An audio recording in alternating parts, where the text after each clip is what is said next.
In the waters of the Eastern Caribbean, it's the slender fish with the wings. For brief moments, it skims the sea, gliding through air with a shimmer of blue and silver.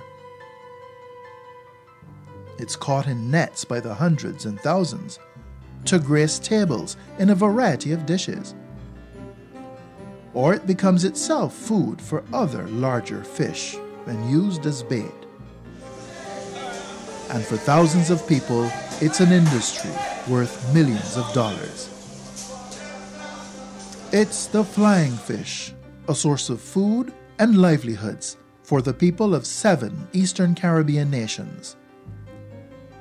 For Barbados, Dominica, Grenada, Martinique, St. Lucia, St. Vincent and the Grenadines, and Trinidad and Tobago, the flying fish is the most important small pelagic fishery in the Southern Caribbean. But will there be enough flying fish to sustain an industry and feed ourselves in the years and generations to come?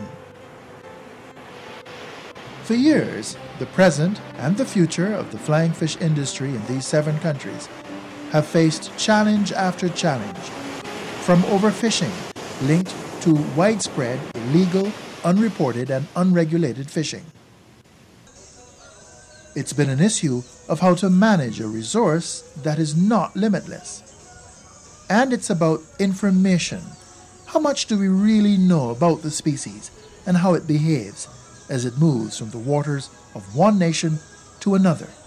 But it's one thing to know the issues, quite another to get several nations to work together to manage the very resource they often compete to harvest. Resolution requires not just political will, but collective action. It's where regional integration in fisheries management is itself the best solution. So in October 2011, the Caribbean Regional Fisheries Mechanisms Ministerial Council, the CRFM's highest decision-making body, formed a committee of ministers to bring the collective will and action needed at the highest level to understand and manage flying fish. This ministerial subcommittee on flying fish fisheries met a year later, in October 2012, in Antigua and Barbuda. After 7 meetings, an historic flying fish fisheries policy was endorsed by the Ministerial Council in Roseau, Dominica, in May 2014. For the first time, 7 nations are literally on the same page when it comes to managing the region's flying fish resources. It's the Sub-Regional Fishery Management Plan for the Eastern Caribbean flying fish fishery. It's the first time the Caribbean has a joint management plan for a resource shared by many. The plan was prepared by experts working at the regional and international levels, with the assistance of the Food and Agriculture Organization, the Western Central Atlantic Fisheries Commission, the Caribbean Large Marine Ecosystem Project, and the Center for Resource Management and Environmental Studies at the University of the West Indies. For the CRFM, the Flying Fish Plan is necessary for the entire region, but particularly Barbados, Trinidad and Tobago, Grenada, St. Vincent, St. Lucia, and Dominica, who depend on flying fish. And for the CRFM's Executive Director, Milton Houghton, the plan is further proof that a wider blueprint for the region, a common fisheries policy, can work. The Common Fisheries Policy was opened for signature at the recently concluded Heads of Government meeting. Countries are now in the process of moving forward with the signing. So it is not completed yet, but we're making progress and we will be discussing it, and hopefully countries will intensify their efforts to secure signature of the policy. It's widely supported, as you know, accepted by the ministers responsible for fisheries. They have signed off on it. It has been supported by the Quartet. It has been supported by the Legal Affairs Committee meeting. So it's now in the final stages. And I think in the coming months, hopefully our heads will be signing off on the Common Fisheries Policy. But even with better management techniques, there are events beyond the ability of 7 nations that pose a serious threat to the flying fish. There's the threat of pollution from both land and sea, the loss of life-giving coral reefs, and other threats to the delicate ecological balance of marine life. But apart from pollution, the global phenomenon of climate change and variability endangers not only one humble flying fish, but the entire food chain in our seas. Climate change remains one of the major challenges to the future of Caribbean fishing. It's of particular concern to Barbados, the main consumer of flying fish in the region. Dr. David Estwick is Barbados's Minister of Agriculture and immediate past chairman of the CRFM's Ministerial Council. Fish travels via currents, but they travel behind food. So wherever the flora and fauna blooms, they travel. And given that the effect of climate change will have an impact upon where such occurs, it affects the migratory pattern of the species, and as a result of that, it can affect the catches and the volume of catches that you have.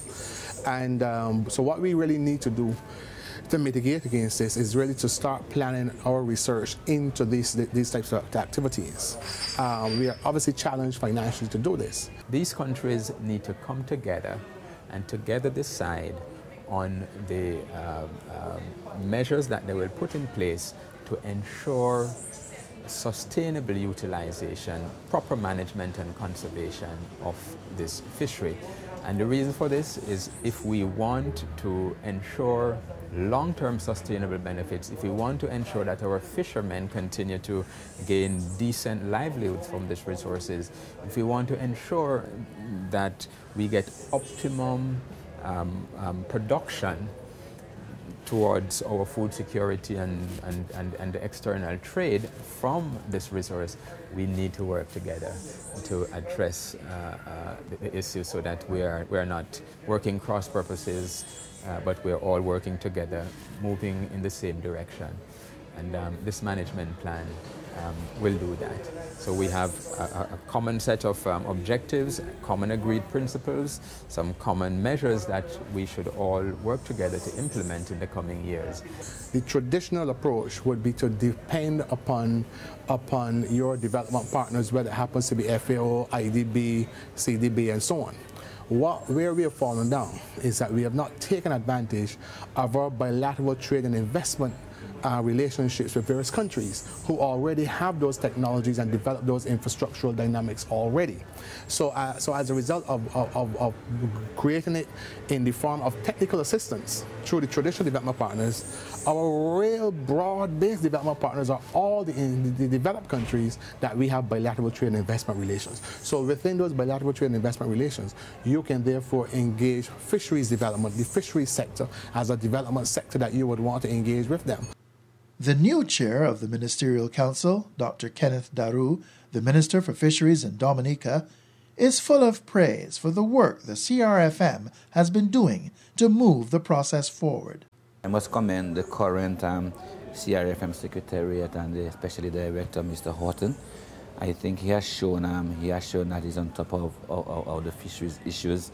And in particular, I remember being as a first-time minister, putting very early on the table the issue of illegal and unreported fishing, especially by our French neighbors.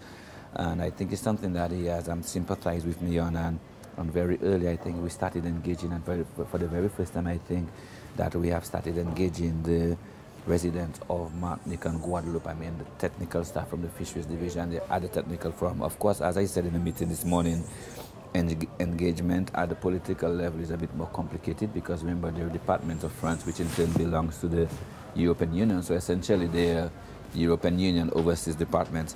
So, but I really must commend him and his staff, that I think that he has done a tremendous job so far, you know, being at the helm of the Secretariat. In islands like St. Kitts and Nevis, the flying fish is not a major fishery, but officials see the flying fish policy having a positive impact on the fishing industry there. The Federation's Minister of Agriculture, Marine Resources and Cooperatives, Nigel Carty. What these kinds of initiatives do is that they send a very important signal to people in the wider community that our fisheries are under attack.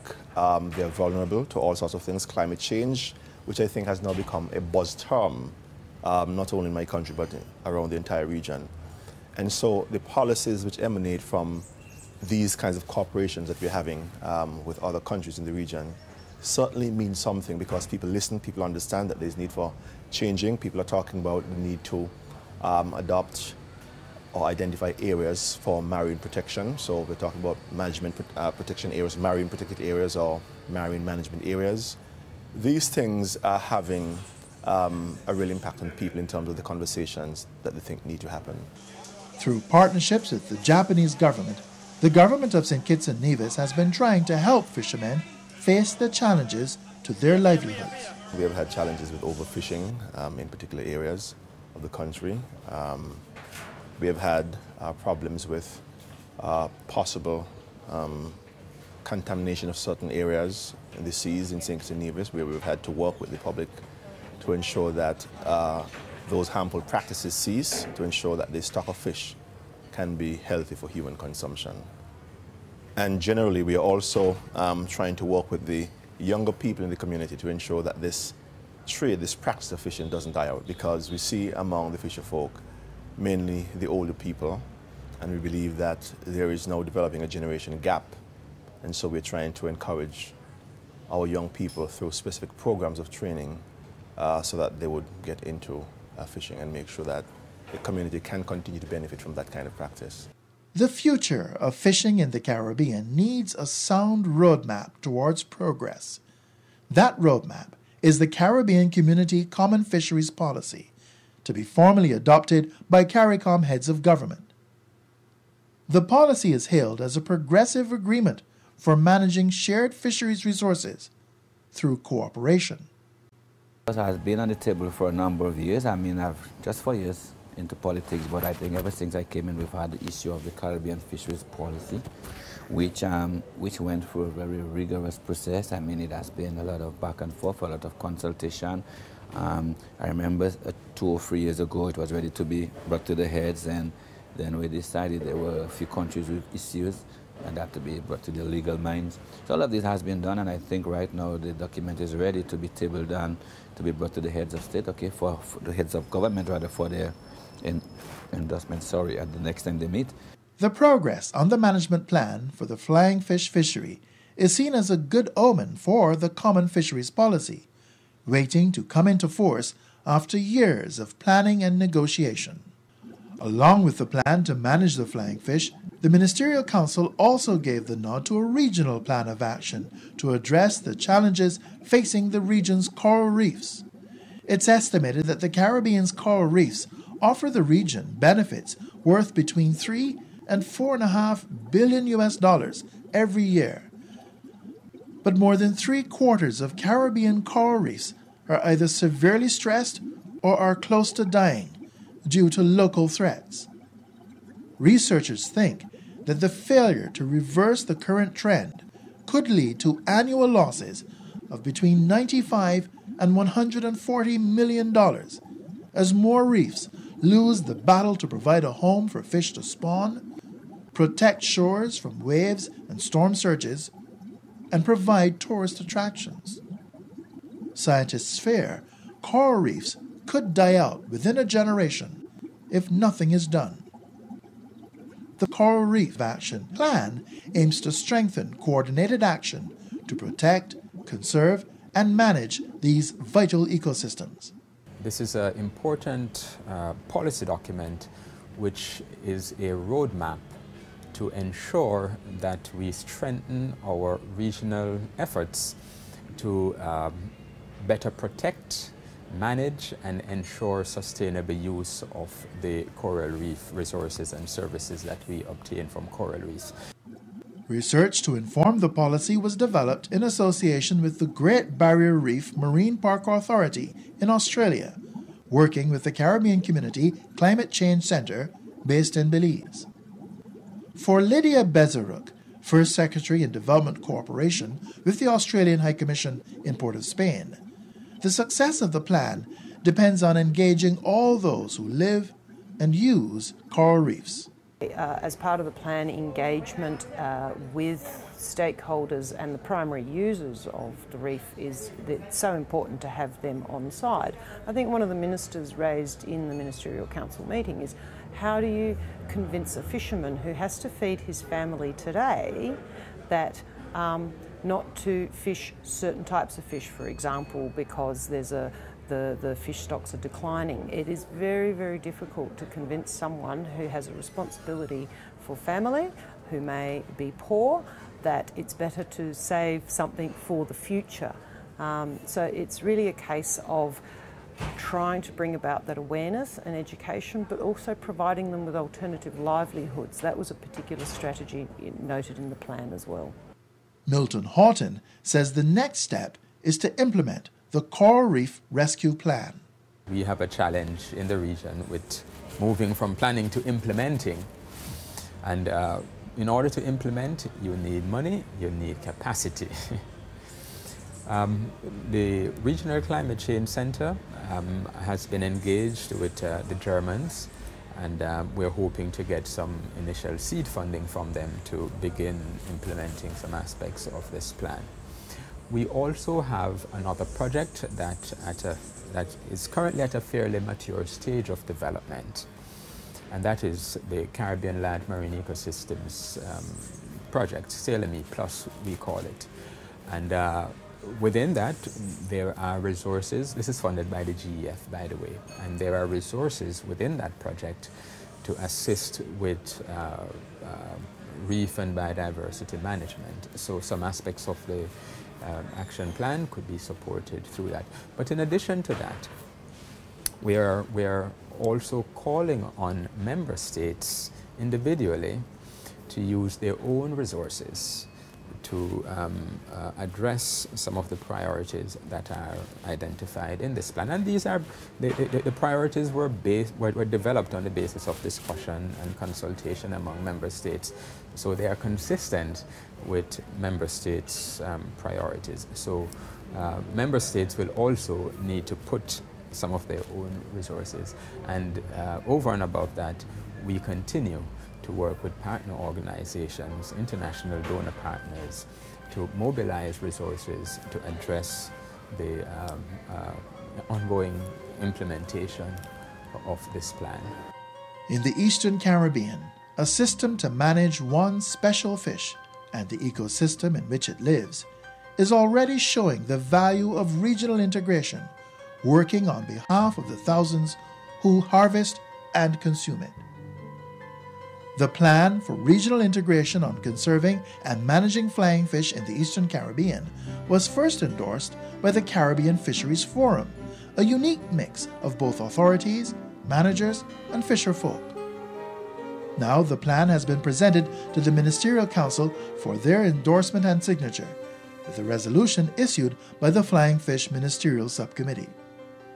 Further evidence that a new chapter in fisheries management in the Caribbean has begun, a new era of cooperation, of pooling resources and wisdom, of sharing science and practical experience. From fisherfolk to scientists to fisheries official and now to politicians, CARICOM nations are preparing for the reality of changing seas, by themselves undergoing a sea change in the way they work with and learn to live from the precious ocean resources that sustain us all.